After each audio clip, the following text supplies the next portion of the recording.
আসসালামু আলাইকুম। সংবাদে আপনাদের সবাইকে স্বাগত জানাচ্ছি। আমি ফিরোজ তোহা। শুরুতেই আরবে কেবলস সংবাদ শিরোনাম। পুরোদমে ইরান ইসরায়েল ভয়াবহ যুদ্ধ চলছে হামলা পাল্টা হামলা। এরই মাঝে যুক্তরাষ্ট্র ইসরায়েলের পক্ষ হয়ে ইরানে ব্যাপক হারে হামলা চালাচ্ছে, আর ইরানকে সমর্থন দিচ্ছে রাশিয়া, চীন, পাকিস্তান সহ বিশ্বের বাঘা বাঘা রাষ্ট্র। এরই মাঝে শুরু হয়ে গেল তৃতীয় বিশ্বযুদ্ধ, আর আমাদের হাতে এসে পৌঁছেছে তৃতীয় বিশ্বযুদ্ধের সর্বশেষ গুরুত্বপূর্ণ সবথেকে তাজা আপডেট সংবাদ। প্রথমেই জানাবো ৩০ মিনিটের ব্যবধানে ২৭ ক্ষেপণাস্ত্রের আঘাত আকাশসীমা বন্ধ করল ইসরায়েল। ইরান দুই দফায় মোট ২৭টি ক্ষেপণাস্ত্র ছুড়েছে। প্রথম দফায় ২২টি, দ্বিতীয় দফায় ৫টি ক্ষেপণাস্ত্র নিক্ষেপ করা হয়েছে। দুই দফার হামলার মধ্য সময়ের ব্যবধান ছিল আধা ঘন্টারও কম। এত অল্প সময় কোনো রাষ্ট্রই এত ব্যাপক হারে হামলা চালাতে পারে না। ইরান নতুন করে সামরিক শক্তির জানান দিতে শুরু করেছে। এতে ইহুদিবাদী ইসরায়েলেরা এবার ধরা পড়েছে। এরপর জানাবো তেল আবিব সহ ইসরায়েলের ১০ স্থানে ইরানের হামলা, আহত ১১। ইসরায়েলের কমপক্ষে ১০টি স্থানে ইরানের ছোড়া রকেট ও বোমা শাপনেলের টুকরো আঘাত এনেছে। এতে আহত হয়েছে অন্তত ১১ জন। তেল আবিবের জরুরি সেবা বিভাগের এক মুখপাত্র এমনটি জানিয়েছে। প্রাথমিক তথ্য থেকে দেখা যাচ্ছে আক্রান্ত এলাকার মধ্যে রয়েছে কারমেল, হাইফা, তেল আবিব এলাকা এবং উত্তর উপকূলীয় সমভূমি। এবারে জানাবো আফগানিস্তান ইরাকের ভয়াবহ অভিজ্ঞতা থেকে ট্রাম্প ইরান ইস্যুতে যা করতে বাধ্য করেছেন। মধ্যপ্রাচ্যের ক্রমবর্ধমান উত্তেজনার মধ্যে ইরানকে লক্ষ্য করে স্থল অভিযান নয়, বরং সীমিত আকাশ হামলার কৌশলকেই তুলনামূলক নিরাপদ ও কার্যকর বলে মনে করেছেন যুক্তরাষ্ট্রের প্রেসিডেন্ট ডোনাল্ড ট্রাম্প। কারণ আফগানিস্তানে অভিযানের সময় যুক্তরাষ্ট্রের ৭,৫৮৮ মার্কিন সেনা নিহত হয় এবং ৫৩,৫৩৩ জন আহত হয়। এবারে জানাবো যুক্তরাষ্ট্র আন্তর্জাতিক আইন লঙ্ঘন করেছে বললেন ইরানের পররাষ্ট্রমন্ত্রী। ইরানে মার্কিন হামলার পর দেশটির পররাষ্ট্রমন্ত্রী আব্বাস আরাগচ্চি ওয়াশিংটনকে আন্তর্জাতিক আইন লঙ্ঘনের জন্য অভিযুক্ত করেছেন। আজ সামাজিক যোগাযোগ মাধ্যমে দেয়া এক পোস্টে তিনি যুক্তরাষ্ট্রকে এই অভিযোগে অভিযুক্ত করেন। এবং সর্বশেষ জানাবো ফেব্রুয়ারি নির্বাচনী আবাসে রাজনীতিতে ফিরছে স্বস্তি বললেন আমির খসরু। আগামী বছরের ফেব্রুয়ারিতে নির্বাচনের তারিখ নিয়ে সবার মধ্যেই স্বস্তি ফিরেছে বলে মন্তব্য করেছেন বিএনপির স্থায়ী কমিটির সদস্য আমির খসরু মাহমুদ চৌধুরী। তিনি বলেন, মতপার্থক্য থাকবেই, তবে যেসব বিষয়ে ঐক্য হবে সেসব বিষয়ে কাজ করা হবে। প্রিয় দর্শক, এতক্ষণ শুনছিলেন সংবাদ শিরোনাম, এবারে বিস্তারিত। তবে তার আগে বন্ধুরা, অনুরোধ থাকবে এই সংবাদটিতে একটি লাইক দিন। এই চ্যানেলে আপনি নতুন হয়ে থাকলে আমাদের সংবাদটি দেখতে দেখতে চ্যানেলটি সাবস্ক্রাইব করে রাখুন। কমেন্ট করে বন্ধুরা আপনার মূল্যবান মতামত জানিয়ে দিন আপনি বিশ্বের কোন দেশ থেকে বা বাংলাদেশের কোন স্থান থেকে আমাদের সংবাদটি দেখছেন এবং শুনছেন। আর বন্ধুরা, ইরান ইসরায়েল যুদ্ধে আপনি কোন দেশকে সমর্থন করেন কমেন্ট করে জানিয়ে দিন। এবারে বিস্তারিত। ৩০ মিনিটের ব্যবধানে ২৭ ক্ষেপণাস্ত্রের আঘাত আকাশসীমা বন্ধ ঘোষণা করল ইসরায়েল। ইরান দুই দফায় মোট ২৭টি ক্ষেপণাস্ত্র ছুড়েছে। প্রথম দফায় ২২টি, দ্বিতীয় দফায় ৫টি ক্ষেপণাস্ত্র নিক্ষেপ করা হয়।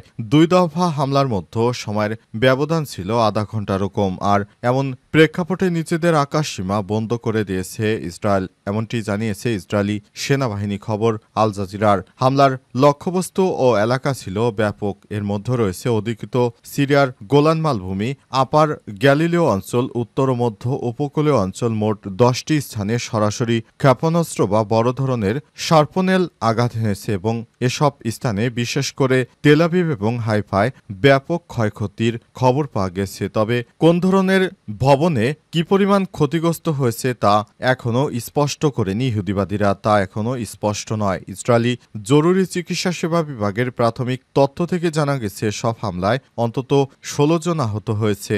চিকিৎসা কর্মীরা এখনও ক্ষতিগ্রস্ত এলাকাগুলোতে তল্লাশি চালিয়ে যাচ্ছে। ইহুদিবাদী ইসরায়েলেরা এখনও ব্যাপক হারে হামলা চালিয়ে যাচ্ছে। বিশেষজ্ঞদের মতে এত কাছাকাছি সময়ের ব্যবধানে 2 দফা ক্ষেপণাস্ত্র হামলা এটি প্রথম দেখা গেল। সাধারণত এক দফার মধ্যে কয়েক ঘন্টার ব্যবধান থাকে, কিন্তু এবার দুটির ব্যবধান ছিল মাত্র আধা ঘন্টারও কম। এদিকে ইরানে যুক্তরাষ্ট্রের বিমান হামলা নিয়ে প্রেসিডেন্ট ডোনাল্ড ট্রাম্পের তীব্র সমালোচনা করেছে মার্কিন প্রতিনিধি পরিষদের শীর্ষস্থানীয় ডেমোক্র্যাট নেতা হাকিম জেফরিস। তিনি অভিযোগ করেছেন ট্রাম্প দেশের জনগণকে বিভ্রান্ত করছেন এবং মধ্যপ্রাচ্যে যুক্তরাষ্ট্রের সম্ভাব্য বিপজ্জনক যুদ্ধে জড়িয়ে দেওয়ার ঝুঁকি তৈরি হয়েছে। ইহুদিবাদী ইসরায়েলের মতো ইরানেও ব্যাপক ধ্বংসযজ্ঞ চলছে। তেল আবিব সহ ইসরায়েলের 10টি স্থানে ইরানের ব্যাপক আঘাত, আহত 11। ইসরায়েলের কমপক্ষে 10টি স্থানে ইরানের ছোড়া রকেট ও বোমার শার্পনেল টুকরো আঘাত হেনেছে। এতে আহত হয়েছে অন্তত 11 জন। তেল আবিবের জরুরি সেবা বিভাগের এক মুখপাত্র এমনটি জানিয়েছেন। প্রাথমিক তথ্য থেকে দেখা যাচ্ছে আক্রান্ত এলাকার মধ্যে রয়েছে কারমেল, হাইফা, তেল আবিব এলাকা এবং উত্তর উপকূলীয় সমভূমি। বর্তমানে তারা চিকিৎসাধীন রয়েছে। সংবাদ মাধ্যম আল জাজিরার প্রতিবেদনে বলা হয়েছে, ইসরায়েলের জাতীয় জরুরি সেবা সংস্থার ম্যাগেন ডেভিড অ্যাডাম জানিয়েছে, আহতদের মধ্যে একজনের শরীরে বোমার শার্পনেলের ক্ষত রয়েছে আর বাকি 10 জন সামান্য আহত হয়েছে। আহতদের হাসপাতালে নিয়ে যাওয়া হয়েছে এবং স্থানীয় প্রশাসন পরিস্থিতি পর্যবেক্ষণ করছে। এই ঘটনার পর স্থানীয় প্রশাসন জনগণকে সতর্ক থাকতে বলেছে এবং আশ্রয় কেন্দ্রে ব্যবহার করতে পরামর্শ দেওয়া হয়েছে। ইরানের ফোর্দো, নাতাঞ্জ ও ইস্পাহানে 3টি পারমাণবিক স্থাপনায় বিমান হামলা চালায়। এরপরই ইসরায়েলে ফের হামলা চালায় তেহরান। এদিকে ইরানে যুক্তরাষ্ট্রের বিমান হামলা নিয়ে প্রেসিডেন্ট ডোনাল্ড ট্রাম্পের তীব্র সমালোচনা করেছেন অনেকেই। পুরো বিশ্বজুড়ে যুক্তরাষ্ট্রের সমালোচনা করা হচ্ছে। রাশিয়া থেকে জানানো হয়েছে তৃতীয় বিশ্বযুদ্ধ লেগে যেতে পারে। যুক্তরাষ্ট্রকে সতর্ক করা হয়েছে, ইহুদিবাদী ইসরায়েলের পক্ষ নিয়ে এই ধরনের ধ্বংসযজ্ঞ চালানো কোনো রাষ্ট্রই মেনে নেবে না, কারণ ইহুদিবাদীদের কেউ দেখতে পারে না। পুরো ইউরোপ এবং আমেরিকা জুড়ে সব দেশেই ইহুদিবাদীদের শায়েস্তা করা হয়, কিন্তু যুক্তরাষ্ট্র ইহুদিবাদীদের এত শ্রদ্ধাভাজন কিভাবে হলেন সেটি এখনো জানা যাচ্ছে না। ইউরোপে নাৎসি বাহিনী ইহুদিবাদীদেরকে একদম খতম করে দিয়েছিল। এখন সেই ইহুদিবাদীরা যুক্তরাষ্ট্রের মাথার উপর বসে আছে। আফগানিস্তান ইরাকের ভয়াবহ অভিজ্ঞতা ট্রাম্পকে ইরান ইস্যুতে যা করতে বাধ্য করেছে। মধ্যপ্রাচ্যের ক্রমবর্ধমান উত্তেজনার মধ্যে ইরানকে লক্ষ্য করে স্থল অভিযান নয়, বরং সীমিত আকাশ হামলার কৌশলকেই তুলনামূলক নিরাপদ ও কার্যকর বলে মনে করেছে যুক্তরাষ্ট্রের প্রেসিডেন্ট ডোনাল্ড ট্রাম্প। আফগানিস্তান ইরাকের ভয়াবহ অভিজ্ঞতা ট্রাম্পকে ইরান ইস্যুতে এমন সিদ্ধান্ত নিতে বাধ্য করেছে। যুক্তরাষ্ট্রের সরকারি পরিসংখ্যান অনুযায়ী ইরাক ও আফগানিস্তান অভিযানে 7,585 মার্কিন সেনা নিহত হয়েছে, 53,533 জন আহত হয়েছে। নিজের বড় ধরনের ক্ষয়ক্ষতি এড়াতে ইরানের পারমাণবিক স্থাপনায় বোমারু বিমান দিয়ে হামলা চালিয়েছে যুক্তরাষ্ট্র। আজ রাতে ইরানের নাতাঞ্জে ফোর্দো অঞ্চলে পারমাণবিক স্থাপনায় একযোগে হামলা চালানো হয় বলে জানা গেছে।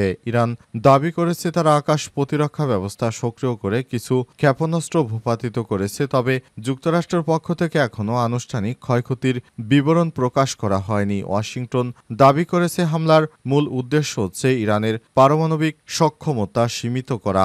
ইহুদিবাদী ইসরায়েলের পক্ষ নিয়ে ডোনাল্ড ট্রাম্প এই হামলা চালিয়েছে। ওয়াশিংটন ভিত্তিক নিরাপত্তা বিশ্লেষক ড্যানিয়েল হফম্যান সংবাদ মাধ্যম সিএনএনকে বলেছেন, ইরান বিশাল ভূখণ্ডের দেশ, সেখানে স্থল অভিযানে যার মানে কয়েক হাজার সেনাকে দীর্ঘমেয়াদে সেখানে মোতায়েন রাখা, যা বিপুল ব্যয় আর রাজনৈতিক বিতর্ক থেকে ডেকে আনবে ডোনাল্ড ট্রাম্পকে। ট্রাম্প এসব থেকে দূরে থাকতে চান। তিনি যুদ্ধ এড়ানোর জন্য ইরানে এই হামলা চালিয়েছেন যে বিমান হামলায় এত দূরে যা খুশি হয়ে যাক, ট্রাম্পের কোনো সমস্যা হবে না। এই কারণে এই সিদ্ধান্ত নিয়েছেন ট্রাম্প। ফেব্রুয়ারির নির্বাচনী আবাসে রাজনীতিতে ফিরেছে স্বস্তি, বললেন আমির খসরু। আগামী বছরের ফেব্রুয়ারিতে নির্বাচনের তারিখ নিয়ে সবার মধ্যেই স্বস্তি ফিরেছে বলে মন্তব্য করেছেন বিএনপির স্থায়ী কমিটির সদস্য আমির খসরু মাহমুদ চৌধুরী। তিনি বলেছেন, মতপার্থক্য থাকতেই পারে, তবে যেসব বিষয় ঐক্য দরকার সেসব বিষয় ঐক্য করে তারপর দেশটাকে পরিচালনা করতে হবে, তা না হলে সারা দেশব্যাপী বিভিন্ন সমস্যা উদিত হবে। স্বৈরাচারীরা বাংলাদেশটাকে ধ্বংস করে দিয়ে গেছে, তাদের হাত থেকে বাংলাদেশকে গড়ে তুলতে হলে নতুন নির্বাচনের মাধ্যমে আবার দেশকে গঠন করতে হবে। এ সময় আমির খসরু বলেছেন, বিগত সময়ে স্বৈরাচারীরা দেশটাকে ধ্বংস করে দিয়ে গেছে। তারা বাংলাদেশকে আর পুনর্গঠন করতে পারেনি, বাংলাদেশকে ঋণের ফাঁদে ডুবিয়েছে। আমরা চাই অন্তর্বর্তীকালীন সরকারের মাধ্যমে দেশে একটি সুষ্ঠু ও নিরপেক্ষ নির্বাচন হওয়ার পর দেশটাকে আবার নতুন করে সাজাতে হবে। দেশটাকে যে স্বৈরাচারের দোসরেরা আছে আর তাদেরকে ধরে ধরে তারপর শাস্তির আওতায় নিয়ে আসতে হবে। যারা বিগত সময় নির্বাচনে কারচুপি করেছিল, অর্থাৎ বিগত নির্বাচনের প্রধান ৩ নির্বাচন কমিশনার সহ যারা বিগত সময়ে দেশটাকে ধ্বংসের দ্বারপ্রান্তে নিয়ে এসেছিল, তাদেরকে অবশ্যই আইনের আওতায় আনতে বিএনপির পক্ষ থেকে তাদের বিরুদ্ধে মামলা করা হয়েছে। কোর্টের মাধ্যমে মামলা করে তারপর তাদেরকে শাস্তির আওতায় নিয়ে আসার জন্য বিএনপির এই কর্মসূচি বলে জানান বিএনপির এই সিনিয়র নেতা। তিনি আরো বলেছেন, আমাদের নেতা তারেক রহমান খুব শীঘ্রই দেশে ফিরে আসবে। দেশে ফিরে আমরা রাজনৈতিক দলটাকে একটি লেমিনেটিং সিস্টেম অর্থাৎ স্বয়ংসম্পূর্ণ করে তারপর নতুনভাবে দেশ গড়ার কাজে আমরা প্রত্যর্পণ করতে পারব। আমরা একটি রাজনৈতিক দল যেভাবে এগিয়ে যাচ্ছি, আশা করছি আমরা সুন্দর একটি বাংলাদেশ গড়তে পারব, এই প্রত্যাশা করেছেন তিনি আরো বলেন, আমরা চাই বাংলাদেশটা একটি সাম্য ন্যায্যতার দিক দিয়ে অনেক ভালো অবস্থানে যাবে, সেই প্রত্যাশা রয়েছে আমাদের বলে জানান বিএনপির এই সিনিয়র নেতা।